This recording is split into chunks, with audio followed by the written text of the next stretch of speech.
Hey guys, I just wanted to do my review and reaction to The Flash season 4 episode 21 and I forgot what's this called, but anyway, um pretty much not the greatest episode. The episode's called Harry and the Harrisons. So basically, there are kind of two subplots going on. One in which Harry, because he's lost his intelligence and is kicked off the Council of Wells. Cisco decides to come up with the idea of forming a new council. This time, he's calling them the Council of Harrisons, which involves, I guess, essentially.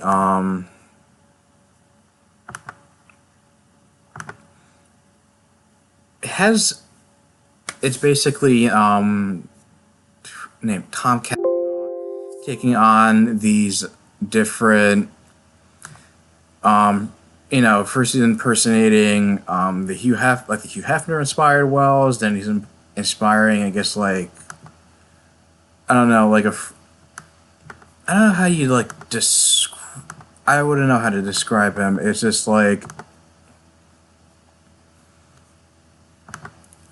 it's kind of like another French, like another French Wells, but he has like a little like mustache and uh beret, and he's like a poet. And another one who's like wears sweats and like big sunglasses, and it kind of has like Italian.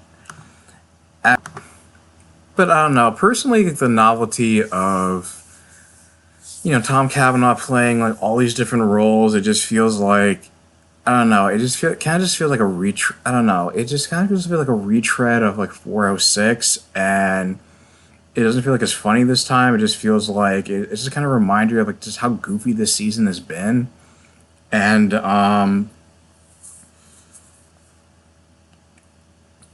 but they advised Harry to there's more than it kind of reminds him of something Cecile told him. There's more than one way to there's different types of intelligence. He has to. They advise him to not think but just feel and just rely more of it on his emotional intelligence, and it's because of that, it's how he's able to eventually deduce that the reason why DeVoe hasn't launched the satellites yet is because Marlies has left him, and he's worried about his well being in spite of in spite of the fact that DeVoe kind of has. I mean, granted, he's kind of has high IQ, low EQ kind of person to begin with, but at least he still cares about Marlies not to. Um, he's afraid. He's worried enough about his well being in spite of treating her like crap and being possessive.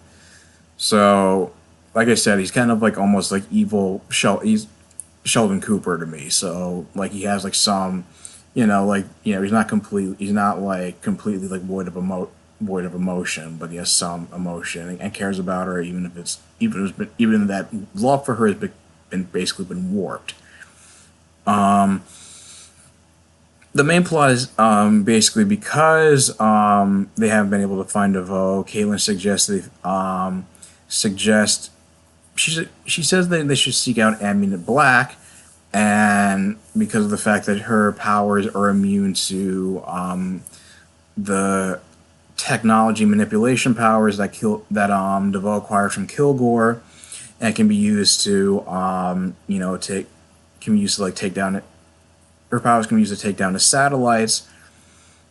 And contrary to popular belief, and people the trailer got some backlash from people listing her off her crimes that she's done, the metahuman trafficking, and Iris complaining about how she ruined her bachelorette party, the Team Flash reminding her that that really doesn't really compare, and she's inclined to agree.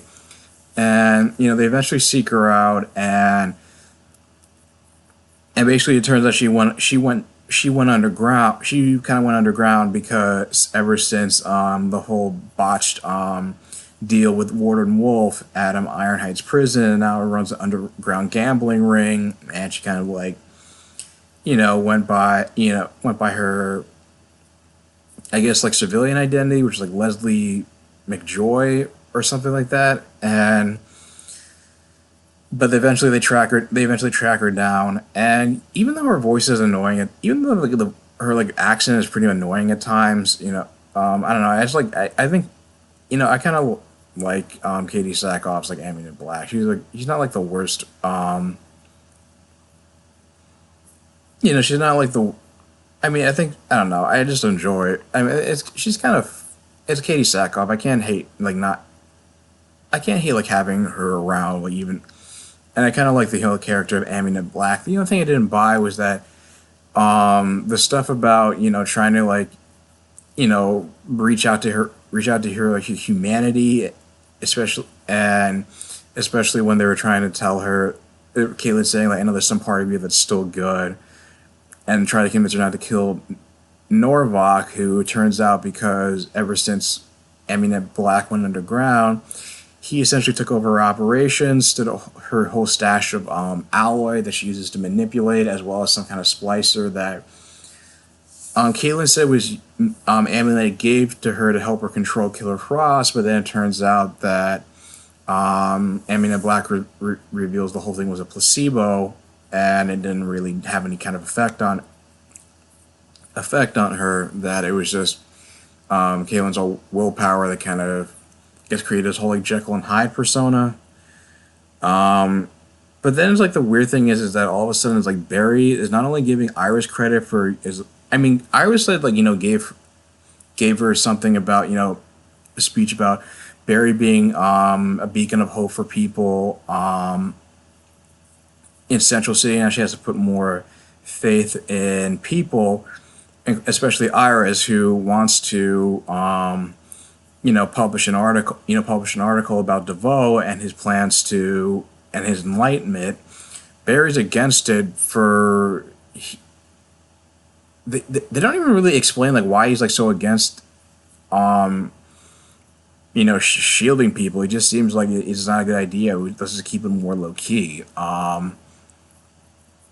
It just comes across as him like being an asshole, especially since this is finally we finally get to see Iris get back to journalism for the first time in like what, like a year and maybe like a year, at least like a year and a half, at least in